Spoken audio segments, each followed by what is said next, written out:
Graças a Deus, temos dado a vitória por nosso Senhor e Salvador Jesus Cristo. Eu cumprimento os irmãos com a paz do Senhor. Amém. Eu gostaria que vocês abrissem no livro de Salmos. Livro de Salmos, de número 73. Salmo de número 73. Vocês acharam? Diz assim o texto bíblico. Eu vou ler, os irmãos acompanhem. Verdadeiramente bom é Deus para com Israel, para com os limpos de coração. Quanto a mim, os meus pés quase. Olha o que ele falou, os meus pés quase que se desviaram.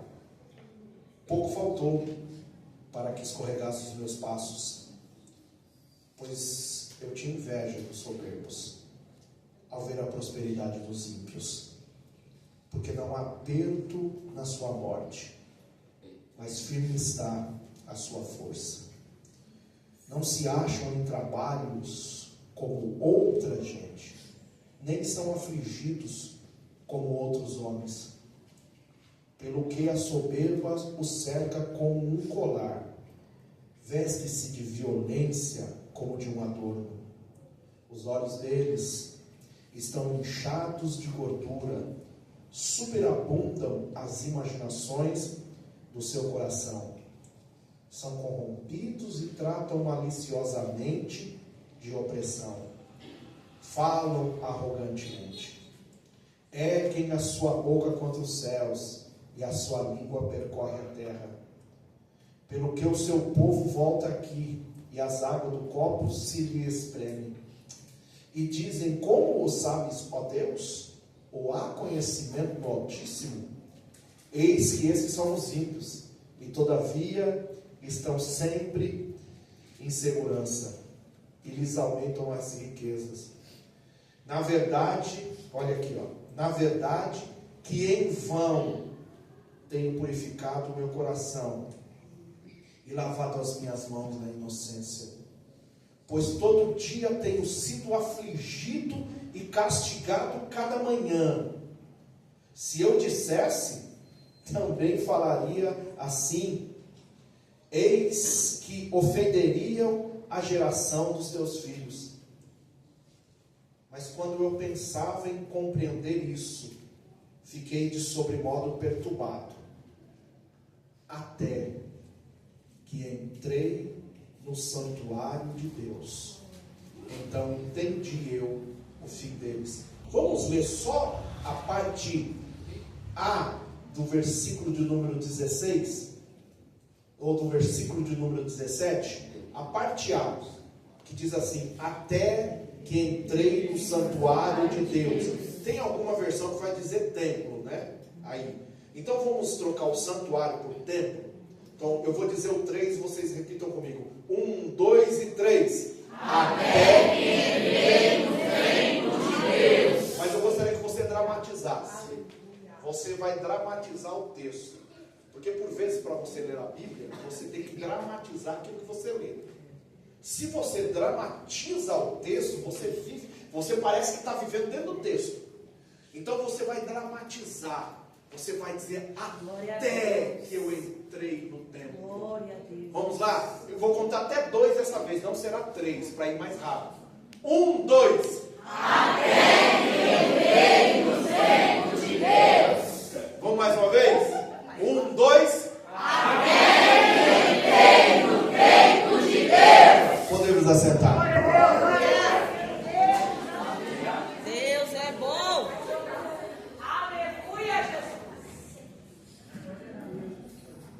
Eu acho impressionante a maneira em que Deus trabalha. E é interessante dizer que por vezes, a maneira de Deus trabalhar não é compreendida. Não é. Mas por não ser compreendida, Deus jamais tem obrigação de dizer o porquê que Ele trabalha dessa maneira. Você entendeu? Por vezes eu não entendo, eu admiro a maneira de Deus trabalhar. mas eu não entendo. Mas não é porque eu não entendo a maneira de Deus trabalhar que eu tenho que compreender, ou Deus tem que dar satisfação da maneira que Ele trabalha. Verdade. A princípio de conversa, Israel não era nem para ter um rei, mas Deus permite. Deus permite um rei segundo o coração dos homens, não segundo o coração de Deus. Essa expressão, segundo o coração dos homens, fala de beleza, fala de porte físico, fala por vezes de maneira de manejo na batalha, porque Israel agora tem inveja das outras nações, e chega para Deus e fala assim: nós não queremos mais juízes sobre nós queremos um rei. Aí Deus se ira, e Deus chega para Samuel e diz assim: Samuel, eles não estão desprezando você, eles estão desprezando a mim. Verdade. Já que há esse desprezo da parte deles, eu vou dar o que eles querem. Eu vou trabalhar da maneira que eles querem e não vou dar satisfação. Aí Deus chega e dá um rei segundo o coração deles, não segundo o coração de Deus. Você sabe por quê? Porque Deus chega assim e fala assim: eles querem um rei? Eu não vou dar simplesmente um rei, eu vou dar um rei e o mais bonito que tem. Porque a Bíblia vai dizer que dos ombros para cima, Saul, que era o escolhido da nação, era o mais bonito, o mais belo que tinha na época. A beleza de Saul superava todas as belezas de todos os homens da época. A história vai dizer que dos ombros para cima não tinha homem mais bonito. Você sabe por quê? Eu vou te explicar. Porque para ser rei na época, não podia ser qualquer um. Para ser rei na época das nações vizinhas, o rei tinha que ser hábil, o rei tinha que saber lutar, e o rei tinha que ser belo. Porque quando chegava no fim da batalha, quando era para começar a batalha, os reis tinham que dialogar. E quando as nações viam a beleza do rei, via as habilidades do rei, porque o seu pajem de arma saía na frente e saía bradando: o meu rei, além de ser bonito, o meu rei é hábil. Por que o meu rei é hábil? Por causa disso, por causa daquilo. E quando apresentavam Saul, todos viam a beleza daquele rei. Mas beleza nunca se colocava na mesa, porque se fosse colocar na minha mesa, eu não podia nem sair de casa de inveja que a minha esposa tinha, ou melhor, de ciúmes que a minha esposa teria de mim. Mas isso é outro assunto. Isso aqui é um assunto para casais. Mas aí, quando Deus, Ele dá o que a nação queria, não o que estava dentro do coração de Deus. Você sabe por que às vezes não há paz dentro do teu coração? É porque você está querendo trabalhar da maneira dele, não da maneira do coração de Deus. É porque às vezes você não tem paz. É porque até o exato momento você está trabalhando, você está querendo aquilo que está dentro do coração teu, não aquilo que vem do coração de Deus. É outra coisa. Mas aí este rei, que era segundo o coração dos homens, ele peca. E Deus chega para o mesmo que ungiu a ele para rei de Israel, chega para ele e fala assim: Samuel, até quando você vai ter dó dele? Eu tenho rejeitado para que ele seja governador sobre o meu povo. Eu já tenho preparado um. E esse um não é segundo o coração deles, mas é segundo o meu coração. Mas aí começa a história. Porque esse homem, segundo o coração de Deus, não tinha a mesma beleza que tinha Saul. Não tinha. Davi poderia até ser do mesmo tamanho. Porque quando chega essa expressão de dar as roupas de guerra para que Davi vestisse, você vai ver que ele tinha a mesma altura, não tinha a mesma beleza, mas mas tinha a mesma altura e tinha mais habilidade. E para ele ser rei, ele precisou apresentar as suas características para a batalha para Saul. E Saul aceitou que ele fosse batalhar como gigante. Mas antes, quando ele foi escolhido segundo o coração de Deus. Você sabe por que ele foi escolhido segundo o coração de Deus? Você sabe por quê? É porque Deus, ele olha para nós, não quando eu estou em público, mas Deus quer saber quando eu estou no meu particular. E qual que era o particular de Davi? Você sabe qual que era o particular de Davi? Quando levantava o urso para pegar a ovelha, Davi podia sair correndo. Quando levantava o leão para pegar as ovelhas, não tinha plateia, não tinha ninguém, só tinha o céu e as ovelhas. Aí Davi olhava, não, tem alguém me assistindo. E Davi se levantava e batalhava. Ele não tinha plateia, mas ele era mergulhado.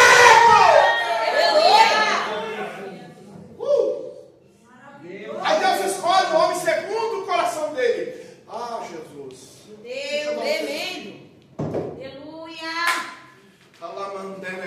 Deus tremendo. Mas agora Deus escolhe Davi. E Davi vem e começa a reinar. Só que Davi agora, o primeiro ato de Davi no reinado dele, sabe qual foi o primeiro ato de Davi? Trazer a arca. Quando Davi traz a arca, e a arca vem, e a arca estava em determinado lugar, Davi acorda de madrugada e olha a arca. E Davi fica indignado, porque quando ele olha a arca, ele fica indignado. Você sabe qual foi a indignação de Davi? Era porque na arca não tinha um lugar para ficar, ficava em tendas. E Davi coloca no coração dele, sabe o que Davi coloca no coração dele? Eu vou ter que construir um templo, uma casa para a morada de Deus. Só que Davi, ele chama o profeta e fala assim para o profeta: olha, subiu no meu coração de fazer uma casa para Deus. O profeta fala assim: pode fazer que Deus é contigo. Só que Deus não falava naquela hora. Quando Davi chega e fala assim: eu coloquei no meu coração, Natan, fazer uma casa de adoração para Deus. E Natan fala: pode fazer, porque Deus é contigo. Deus não era naquele momento. Porque quando Natan chega em casa, Deus visita Natan. E quando Deus visita, Deus fala assim: vai lá e volta para ele. Porque eu não estou nesse negócio. Porque eu não habito em templos feitos por mãos de homens. Eu não preciso disso. Vai lá e volta para ele.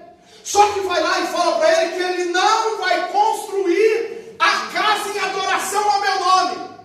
Porque manda ele olhar para as mãos dele. Quando ele olhar para as mãos dele, ele vai ver que ele não tem capacidade para construir uma casa em adoração para o meu nome. Natan volta, chega para Davi: Davi, Deus não mudou de ideia, foi eu que errei. E Deus manda dizer para você assim: Davi, olha para as tuas mãos. E Davi olha para as mãos dele e Davi não entende.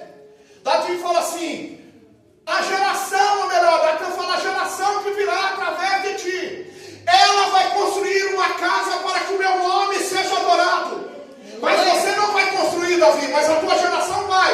Aí Davi fala: por que eu não vou construir? Aí Deus fala: olha para as tuas mãos. Davi olha, ele não entende. Só que Natan fala: você é homem que tem as mãos sujas de sangue. Você não vai poder construir uma casa em adoração ao meu nome, mas a tua geração vai.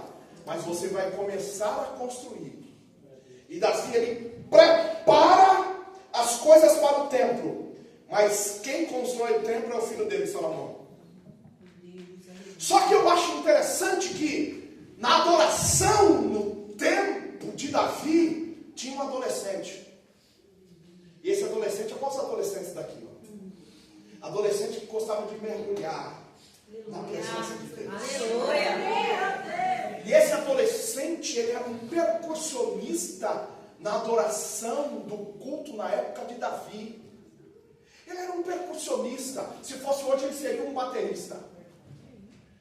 E a adoração só começava na época de Davi, quando ele começava a adorar.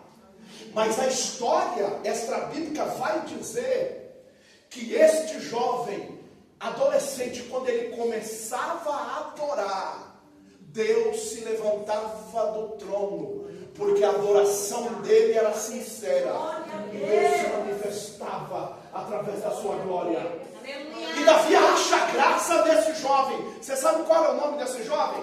O nome desse jovem era Asaf. O jovem Asaf. O adorador do templo. Glória a Deus. O adorador que conseguia ver a presença. Porque eu vou falar uma coisa para você. Tem muita gente que confunde o que é presença, o que é ser mergulhado na presença de Cristo. Eu vou dizer uma coisa para você. Por vezes, para você ser mergulhado na presença de Deus, Deus derruba o seu mundinho. E eu vou te explicar o porquê. Por vezes, para você ser cheio, Deus derruba o seu mundinho. Aleluia. E eu vou falar uma coisa para você. Deus não tem dó de destruir castelo de ninguém. Glória a Deus. Aí você vai dizer, mas eu sou adolescente. Jamais o meu castelo será derrubado. Derruba. Se for para Deus te experimentar para uma obra excelente lá na frente, Deus começa a derrubar o seu castelo de areia agora. No início da sua adolescência. Deus tem um projeto. Deus grande. Quando Deus tem um projeto na vida de alguém, não importa a idade. Aleluia. Deus começa a te experimentar desde o início. Porque por vezes, quando Deus tem um projeto na história de alguém, não interessa a idade, a beleza ou a falta de beleza, Deus ele trabalha para realizar.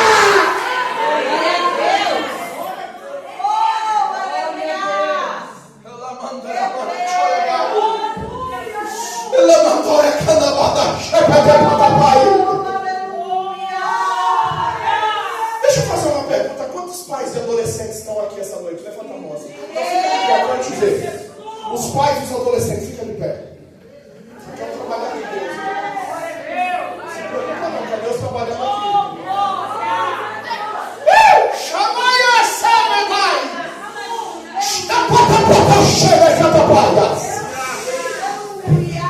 Deixa eu falar uma coisa. Você está disposto a aceitar o trabalhar de Deus na história do teu filho? Que por vezes tu vai chorar, mas Deus manda dizer, Ele não vai deixar cair a promessa dele. A promessa dele está de pé. Pode ser pai. Eu vou falar algo aqui. Eu gostaria que você gravasse no teu coração. Há porquês que não tem resposta. Simplesmente Deus quer assim. Quando Deus destrói o sonho de alguém, vem lágrimas, vem dor. Mas se você não dá um glória a Deus agora, eu vou agradecer. Deus destrói o sonho de alguém, vem lágrimas, vem dor, mas vem a glória. Vem lágrimas, vem dor, mas vem a glória. Repita comigo. Vem lágrimas, vem dor, mas vem a glória. Mais uma vez mais alto. Vem lágrimas, vem dor, mas vem a glória. Meu Deus. Deixa eu perguntar para você, adolescente, qual o nível que você está hoje? Você está no nível da lágrima, da dor ou da glória? Eu vou adiantar. Tu estás no início. Mas aí, pregador, você tem 50 anos de idade trazendo essa realidade para os adolescentes. Irmão, eu estou trazendo essa realidade para os meus adolescentes. Porque a minha visão aqui, eu vejo Deus destruindo o castelo. Esse menino que você é apaixonado por ele, ele não vai ser seu namorado. Essa menina que você é apaixonado por ela não vai ser sua namorada. Deus vai trabalhar da tua história. Verdade. Isso aí vai ser um impedimento para a obra que Deus tem realizado na tua vida. Deus começa a distribuir agora os martelos para você destruir o teu castelo. Glória a Deus.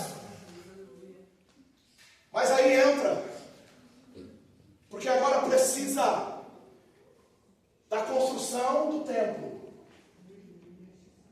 E Abraão constrói o templo. Ou melhor, Salomão constrói o templo.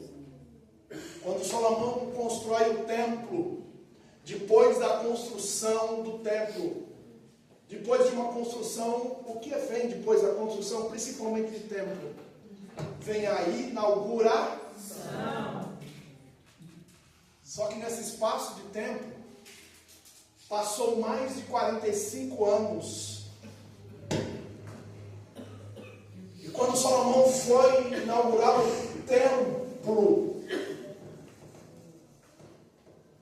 ele chega para alguém e fala assim: para ter a construção do templo, a gente precisa de um adorador.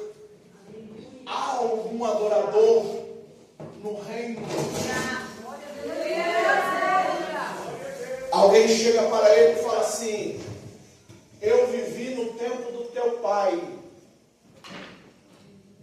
E no tempo do teu pai tinha um adorador.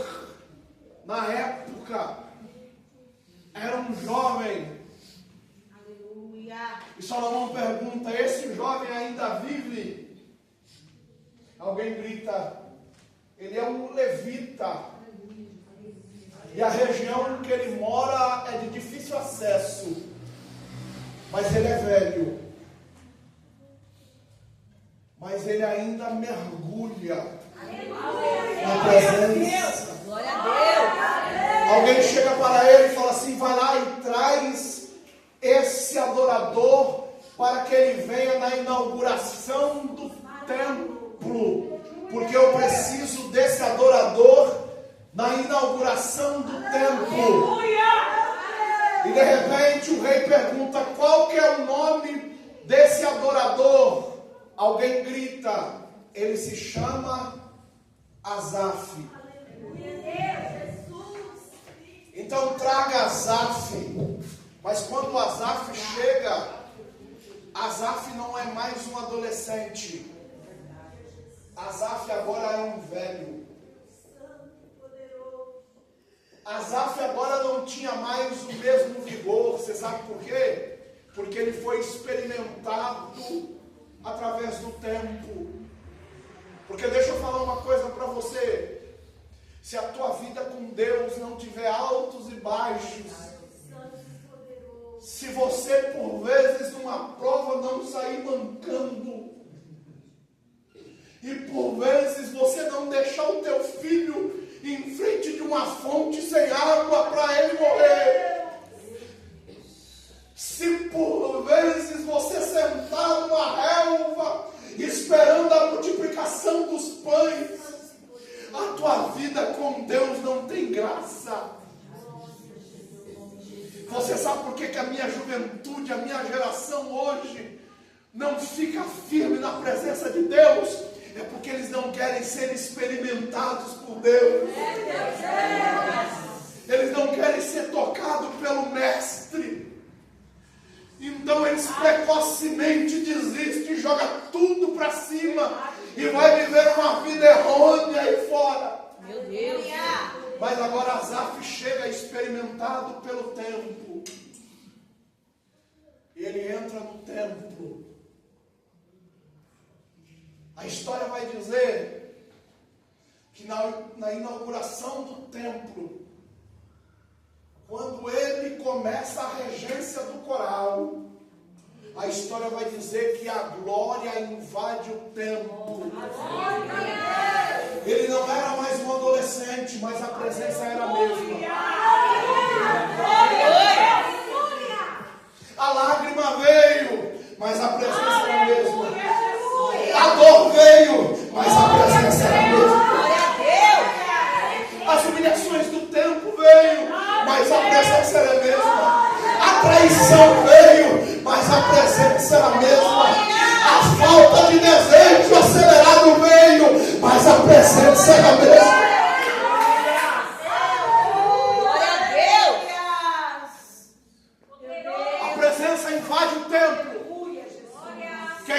vai dizer que os sacerdotes não se continham e não conseguiam ficar de pé por causa da presença. Aleluia. Aleluia. Só que o culto acaba. Meu Deus. O culto acaba. Esse culto aqui vai acabar. Você vai sair daqui. Tem gente que vai tomar um açaí. Gordo igual eu come pizza. Os magrinhos vai tomar um açaí.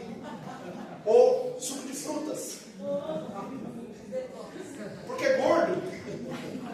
Eu vou chegar em casa, se eu for pedir uma pizza, eu vou pedir a pizza, só que gordo é enjoado. Sabe o que gordo faz? Ele pede uma Coca Zero. Não adianta, todo gordo faz isso, irmão. Fala, não é? Os gordos aí, levanta a mão. Aí, todo gordo faz isso. Pede uma pizza com um monte de coisa e uma Coca Zero. Por favor, moça. É gordo. Deus revela. O culto vai acabar.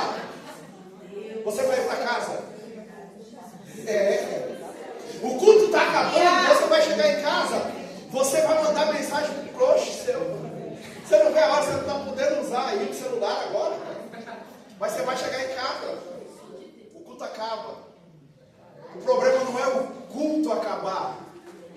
O problema é o trajeto que você faz do culto para casa. E a retrospectiva que você faz da tua vida depois que acaba o culto. Aí você não está entendendo. Está entendendo? Eu li aqui.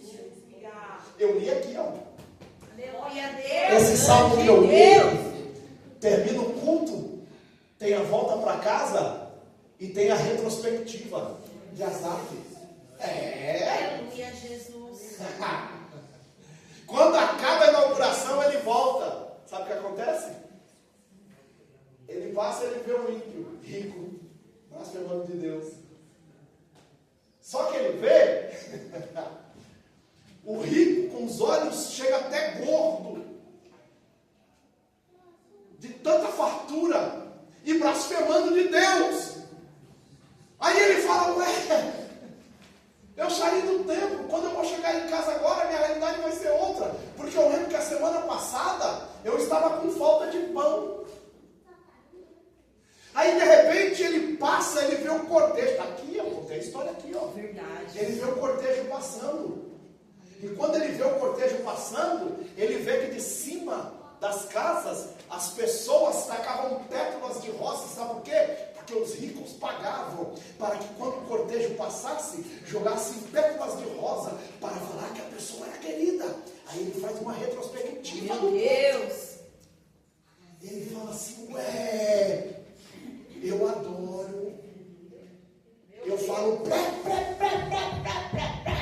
Meu Deus. eu falo língua, eu canto, eu prego. Deus. Ele faz a retrospectiva e fala, eu saí do templo, a glória desceu. Eles não têm aperto na morte. Ele faz uma retrospectiva, porque a história extra-bíblica vai dizer que dias antes ele enterrou a sogra dele. Meu Deus. E você sabe onde que ele enterrou a sogra dele? No monturo em Israel. Ele jogou a sogra dele, porque não tinha lugar para a sepultura, porque ele era pobre. Aí ele fala, eu tive aperto e adorei. Eu adorava e tive aperto. Aleluia, Deus. Olha aí, eu não adorei, por que eu tive aperto e eles blasfemam? E não tem aperto? Nesse momento Deus assim, ó. Porque quando entra a tua indagação entre o silêncio de Deus. Você lembra que eu falei, Deus não tem obrigação para responder para você. Ele é Deus.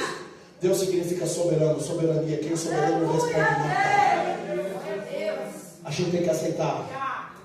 Aí de repente, ele olha alguém cheio de saúde e esbanjando blasfema contra o céu. Ele fala, o quê? Eu adorei no templo, mas cada manhã eu sou afligido. A história vai dizer que ele tinha uma infecção de pele que todas as manhãs ele tinha que se rolar no chão de tanta coceira. E ele adorou no templo, a glória desceu. Aleluia. Ele não aguenta e ele fala assim, imagina Se eu falasse isso, eu ia ser apedrejado. Aleluia. Aí quando ele passa, ele vê a blasfema atrás de blasfema. Ele olha para a realidade dele. Aleluia. Ele fala, em vão Meu Deus.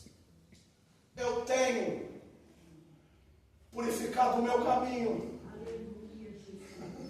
Aí você é adolescente, que quer ser mergulhado, você começa a fazer uma retrospectiva na história. Você vai ver que aparentemente tem alguém melhor do que você na tua escola, na tua faculdade. Aí ele fala, em vão eu purifiquei o meu caminho. Ele chega dentro de casa. A coisa mais gostosa quando você chega dentro de casa, eu vivo isso, irmão. Porque quem é bonito tem esposa bonita. Quando eu chego dentro de casa, é uma emoção tão grande quando a minha esposa me vê, que ela chega dentro de mim, meu gordinho, eu não gosto que me chama de gordinho. Meu fofinho, meu gordinho. Gordo não gosta que chama ele de gordinho. Nunca chama o gordo de gordinho. Nunca chama de gordo, buchudo. Mas não chama de gordinho que não gosta. Ela chega, irmão, vai lá e me dá um beijo no rosto, beijo na boca. E a gente se abraça, eu beijo ela, um cheiro gostoso, aquela coisa toda. Quando Azaf chegou dentro de casa, a esposa dele não foi receber ele, você sabe por quê? Porque a história vai contar que ela era paraplégica. Ela não foi abraçar ele. Quando ele vê aquela cena, ele olha e fala assim, eu adorei no templo.